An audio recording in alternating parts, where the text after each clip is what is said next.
Mwaka huu ni mwaka ambao tunaelekea kwenye uchaguzi wa mwaka 2025.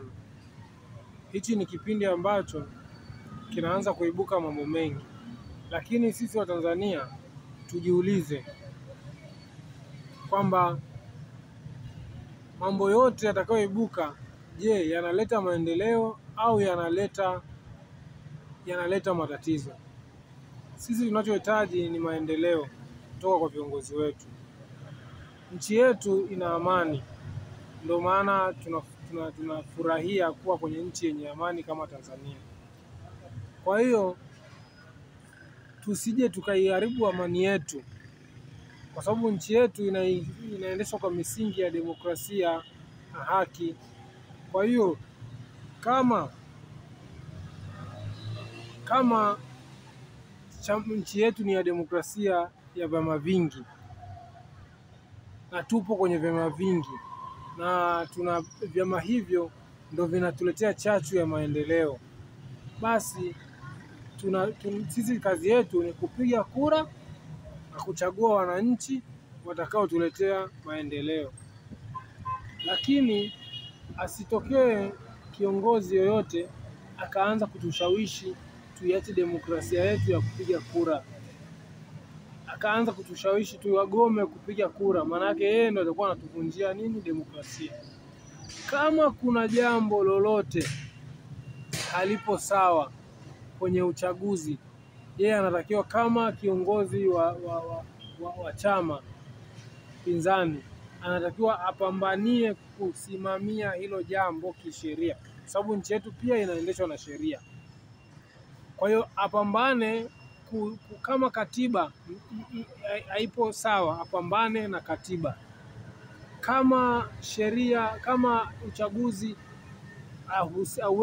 haujasimamiwa vizuri au haujaandaliwa vizuri, apambane na sheria ya uchaguzi.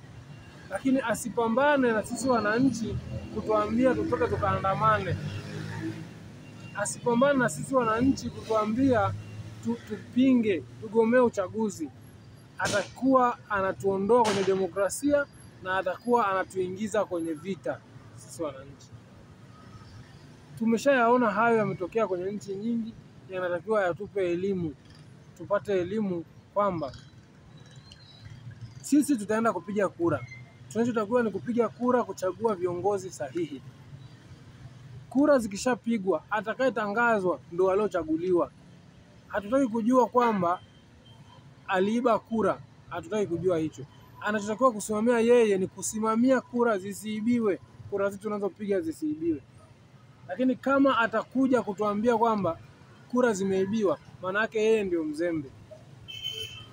Kama miaka yote iliyopita, uchaguzi zote zilizopita, ili neno la kuibiwa kura linatokea tu na mnalijua, na mnajua mianya ya kura inapoibiwa, msirekebishe, msipambane kuparekebisha hapo. Mnapambana kutuambia tugomee uchaguzi, au mnapambana kutuambia tupinge matokeo, tutoke tuandamane. Huyo kiongozi atakuwa anatuletea vita na sio amani. Sisi demokrasia tumeikuta wameanzisha wazee wetu, ina vyama vingi, na tunaona vyama vipo na vina uwezo wa kupiga kampeni, na tunaingia kwenye uchaguzi na tunaenda kupiga kura kwa amani na tunatoka kwa amani. Tutafanya hilo jambo na tutapiga kura na tutatoka kwa amani na tutachagua viongozi kwa amani. Sasa yeye anajuaje kwamba tulimchagua wote yeye mpaka aseme kura, akubaliana matokeo, anasema kura zimeibiwa? Kwa sababu kama ni uongozi bora tuliuona kwa Magufuli. Magufuli alikuja akasimamia uongozi bora, ule ambao anaupigia kelele kila miaka kwamba tunataka tuingie madarakani, tutafanyia moja mbili tatu. Lakini tukaona Magufuli ameingia, ametufanyia. Lakini wale wakaja wanampinga tena Magufuli.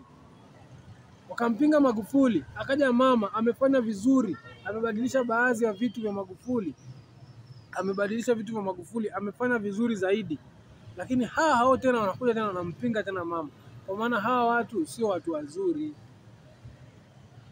Hawa watu sio watu wazuri. Maana ya vyama vingi ni kuleta sera na kufichua mambo, na hilo limekuwa na tija na limeonekana kweli. Vyama vingi wamekuwa wakiibua mambo na mambo yanafanywa kazi, wamekuwa wakisema mambo na mambo yanafanywa kazi. Kama kingoja chama kimoja, usingekuwa na mtu anapinga jambo hili, analiibua jambo hili. Lakini vyama vingi vimeweza kuleta hiyo demokrasia, vyama vingi imeweza kuleta mambo mengi na yamefanywa kazi. Na marais wamekuwa wakiingia wamefanya mambo yale ambayo tunaona ndio ilikuwa kipaumbele cha chama pinzani.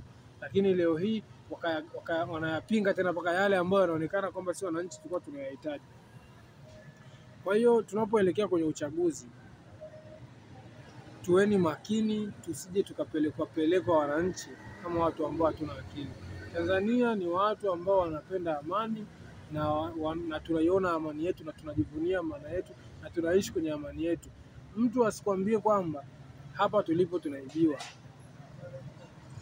atakuwa au tunaonewa au watu hapana. Kila mtu ana tamaa ya kupata pesa na kila mtu utakuwa mweka hapo ni lazima ale japokuwa hata kula sana lazima atakula. Maendeleo tunayaona, ukipita kwa barabarani unaona makala watu yanajengwa, tunaona mashule, tunaona mazahanati, tunaona sio kama tunadanganywa. Mbunge akwambia kwamba kwa jimbo letu tumepewa 1 2 3 tumejengewa shule hii, tumejengewa zahanati hii, na kweli unapita unaziona kwa vitendo, sio kwamba ni mambo ya uongo. Kwa hiyo tunashukuru hata uongozi ule kuwepo umetufanyia mambo ambayo umetufanyia. Hamna mambo yote yanaweza katimia kwa siku moja. Kwa hiyo hata wao wanaopambania kuingia madarakani, tamaa zao tu zinawapambanisha kuingia madarakani. Lakini sio kwamba wataenda madarakani kutufanyia yale yote ambayo tunayaona kwenye akili zetu kwamba atafanyika kwa siku moja. Hapana, nchi ni kubwa, maeneo ni mengi. Kwa hiyo sisi tuendene na nchi inapokwenda, tupige kura. Watanzania wote tukachague kiongozi ambaye anafaa.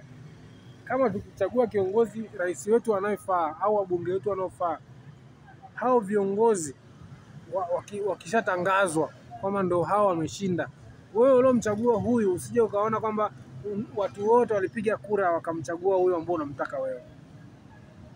Wewe rizika na matokeo yaliyotoka, endelea kupiga kazi wewe kama wewe, jiimarishie kipato chako cha wewe binafsi na mambo ya nchi yataenda tu. Hamna nchi ambayo itaibiwa hivyo ambavyo tunavyoambiwa. Vyama viendelee kupambania haki zetu. Tunashukuru vyama vinavyopambania haki zetu, lakini vyama visije vikatushawishi sisi tukaingia barabarani tukaenda kuandamana au tukapinga kupiga uchaguzi. Hao viongozi wa vyama hivyo ndio watakao kuwa wanatuondolea demokrasia na watakuwa wanatuondolea amani. Kwa hiyo sisi tusimame kwenye demokrasia. Ikifika wakati wa kupiga kura, twendeni tukapige kura. Ikifika wakati wa kusikiza matokeo, tusikilizeni matokeo. Twendeni manyumbani kwetu tukaendelee kuchapa kazi, tuingize uchumi kwa mtu mmoja mmoja, na tuiachie serikali iliyopata madaraka iende ikafanye kazi. Haijalishi iwe ni serikali ya pinzani au ni serikali ya chama tawala. Kama imeingia serikali ya upinzani, tunasema walio kura lakini ya zana ya kuambia kwamba tunaibiwa au tunapelekwa kidikteta, hiyo zana ni mbaya. Au kuambiwa rais fulani hafai na sisi tukaamini rais fulani hafai tufanye mapinduzi, hilo ni jambo ambalo litavunja amani yetu na tutateseka kama nchi nyingine zinavyoteseka. Hata maendeleo kidogo tunayoyaona hayatakuwepo tena. Nchi itaanza kupigwa na watu wanaotuchochea hivi vita. Sisi hatukubaliani na vita. Sisi tutasimamia kwenye demokrasia. Tutapiga kura. Wakituambia tusiende kutugomea uchaguzi, tusigome. Tukafanya uchaguzi, tuwachague viongozi ambao tunahisi watatutatulia matatizo yetu. Hiyo ndio ushauri wangu kwa Watanzania wenzangu.